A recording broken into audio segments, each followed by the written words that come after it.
Hello बच्चों, स्वागत है आपका अपने चैनल एसआरएस लर्निंग में। बच्चों, ये आपकी विज्ञान की बेटा 8th क्लास की वर्कशीट है। वर्कशीट का जो कार्यपत्र की जो संख्या है वो है 20 और आपकी जो तिथि है, डेट है, वो है बेटा 9 दिसंबर 2020।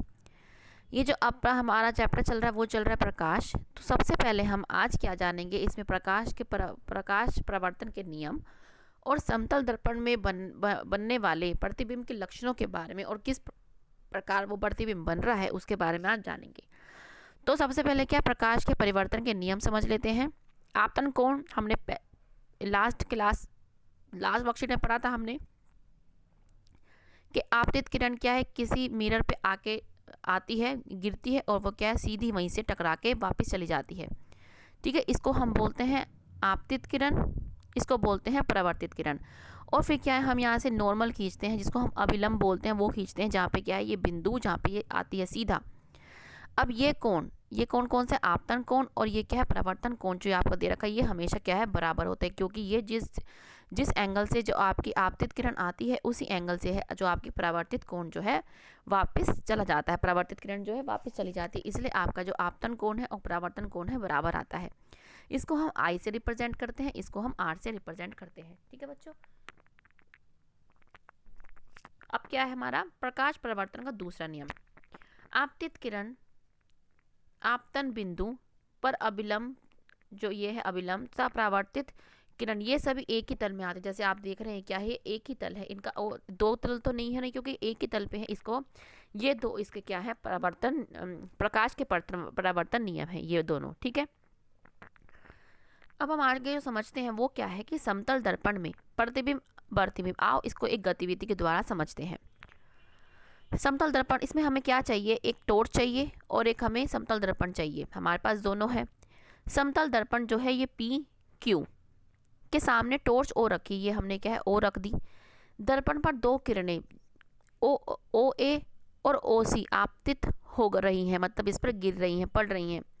अब दर्पण पी क्यू की सतह पर बिंदु ए और सी पर अभिलंब कीजिए। जो अब क्या है, हमें अभिलंब खींचना। अभिलंब क्या है, जो सीधी रेखा जाती है उसको क्या है हम अभिलंब बोलते हैं, और वो उस पॉइंट पे मिलती है जहाँ पे आपकी जो है ये आपकी जो आपतित किरण है जो ये जाती है, मिरर पर टकराती है। अब बिंदु ए से परावर्तित किरण ए बी और बिंदु सी से परावर्तित किरण सी डी खींचे। हमने ये ए से बी तक मिला दी और सी को डी से मिला दी। ये क्या बन गई, आपकी परावर्तित किरण जो बाहर निकल रही टकरा के। अब इन रेखाओं को पीछे की ओर बढ़ाइए। हमने क्या ये रेखाएं पीछे की ओर बढ़ाई। अब क्या ये रेखाएं आपस में मिल रही हैं? यदि हाँ, अगर मिल रही हैं तो इसको क्या है, हमें बिंदु ओ से दर्शाना है, छोटा ओ बनाना है।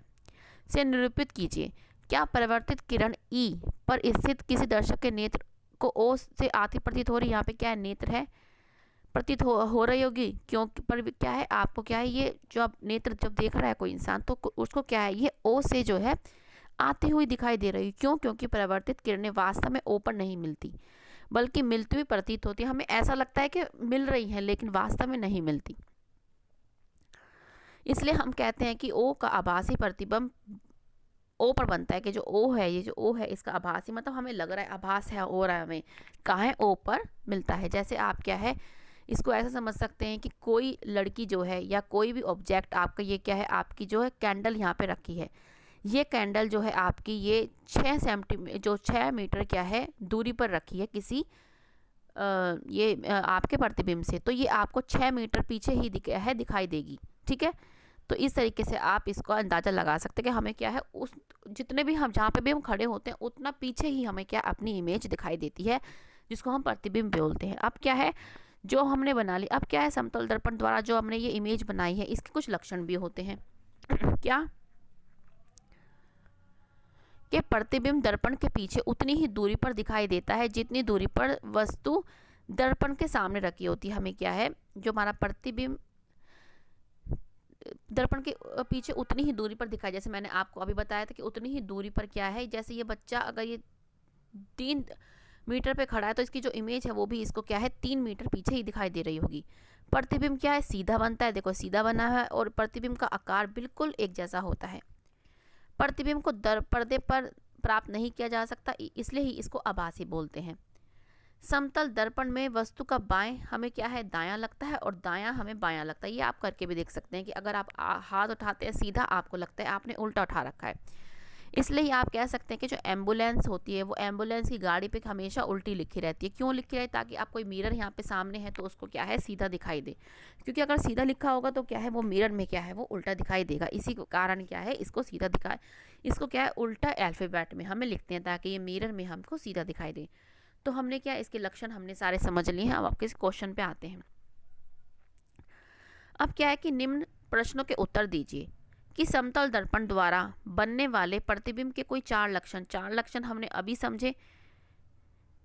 ये रहे आपके 1 2 3 4, ये क्या हमने अभी समझे। ये आपका बच्चा फर्स्ट क्वेश्चन यहाँ से आपके देख के लिख लिए। अब नेक्स्ट क्वेश्चन क्या आ रहा है कि पिंकी दर्पण में अपना प्रतिबिंब देख रही है, जो मैंने अभी आपको समझाया था। ये कोई क्या है, ये दर्पण है।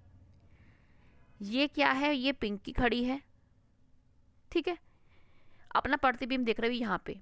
उसका प्रतिबिंब क्या है, यहाँ पे बन रहा है। उसके प्रतिबिंब के दर्पण और उसके प्रतिबिंब के बीच की दूरी 4 मीटर है। दर्पण और उसके प्रतिबिंब के बीच की दूरी, ठीक है, तो क्या है, 4 मीटर है।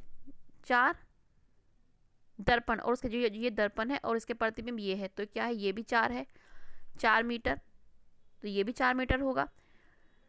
यदि वह 1 मीटर दर्पण की ओर चलती है, अगर अब वो क्या कर रही है, 1 मीटर दर्पण की ओर चलती है। अब ये वो क्या है, यहाँ पे आ गई, ठीक है, और उसका प्रतिबिंब क्या है, वो भी क्या पास में आ जाएगा, ठीक है। तो प्रतिबिंब और पिंकी के बीच की दूरी क्या होगी, अगर वो 1 मीटर आ गई तो ये वाली दूरी क्या हो जाएगी, ये वाली दूरी 3 मीटर की बन जाएगी, ठीक है ना। ये भी 3 मीटर की, ये भी 3 मीटर की। तो अब बताना है कि तो प्रतिबिंब और पिंकी के बीच की दूरी बताना है। जो उसका प्रतिबिंब है, ये वाला जो मतलब इमेज है जो उसको मिरर के पीछे दिखाई दे रही, ये वाली और ये वाली इमेज के बीच में दूरी कितनी है, 3 + 3 कितनी हो गई, 6 मीटर। कितनी हो गई, 6 मीटर, ठीक है। तो आप इस तरीके से क्या है, पूरा ड्रॉ कर देना। पहले आपकी कंडीशन ये वाली थी, बाद में क्या है, उसने 1 मीटर वो क्या आगे चली गई मिरर के, तो जो इसकी दूरी हो गई वो क्या हो गई, 3 मीटर हो गई। और दोनों को हमें प्लस करना है, क्यों, क्योंकि हमें जो है पिंकी और उसके जो प्रतिबिंब बन रहा है उसके बीच में दूरी हमें निकालनी है। तो 3 + 3 कितने हो गए, 6, ठीक है। तो आपका आंसर क्या हो जाएगा, 6 मीटर, ठीक है बच्चों, समझ गए होंगे। अब क्या है कि अंग्रेजी वर्णमाला के वो अक्षर लिखे जिनके प्रतिबिंब बिल्कुल उनकी तरह ही दिखते हैं, कि जैसे अगर हम उनको शीशे में देखें तो हमें क्या है, बिल्कुल सेम लगे। तो ये आप लिख लो क्या होता है ए, और ये आप बेटा करके भी देखना, एक पेज पे क्या है, इनको लिख लेना और इसको करके देखना कि जो बता रहे हैं वो सही भी है। AHIMOTUVX W और Y, ये आपके बिल्कुल जैसे आपको यहाँ दिख रहे हैं सॉरी, वैसे ही आपको क्या है, ये मिरर में इनकी इमेज दिखाई देगी। इसको बच्चे करके देखना जरूर, एक कागज पे लिख लेना और उसके सामने क्या है, मिरर रख लेना और देखना आपको सेम टू सेम दिखाई देगा। अब हमारे क्या है, रिक्त स्थान की पूर्ति करनी हमें, कि प्रतिबिंब जिसे पर्दे पर प्राप्त नहीं किया जा सकता उसको हम क्या बोलते हैं, आभासी। आभासी ये क्या है, समतल दर्पण के लक्षण में आपने पढ़ा था, ये रहा आपका, कि प्रतिबिंब जो है पर्दे पर प्राप्त नहीं होता उसको बोलते हैं आभासी। समतल दर्पण में वस्तु का डैश भाग प्रतिबिंब का डैश दिखाई देता है। ये आपने क्या यहाँ पढ़ा था कि समतल दर्पण में वस्तु का दाया भाग प्रतिबिंब का बाया दिखाई देता है, या बाया दाया दिखाई देता है, उल्टा हो सकता है, वाइस वर्सा, ठीक है। तो बच्चों ये आपकी आज की 8th क्लास की वर्कशीट है। मुझे पूरी उम्मीद है आपको समझ में आई। तो लाइक का बटन जरूर बताइए, दबा के बताइएगा आपको पसंद आई है, और साथ में सब्सक्राइब भी जरूर कीजिए। अगर आपने सब्सक्राइब नहीं किया है तो बच्चों सब्सक्राइब जरूर करिएगा। और बच्चों हमारा जो चैनल है वो KG क्लास से बेटा KG क्लास से 9th क्लास तक की वर्कशीट बेटा अवेलेबल करता है, तो उसको भी जरूर देखिएगा। हो सकता है ऊपर नीचे हो जाए, उसको चेक कर लेना। अब मिलते हैं आगे की वर्कशीट के साथ बच्चों। हमेशा खुश रहिए और कोविड-19 से बच के रहिएगा। बाय बच्चों।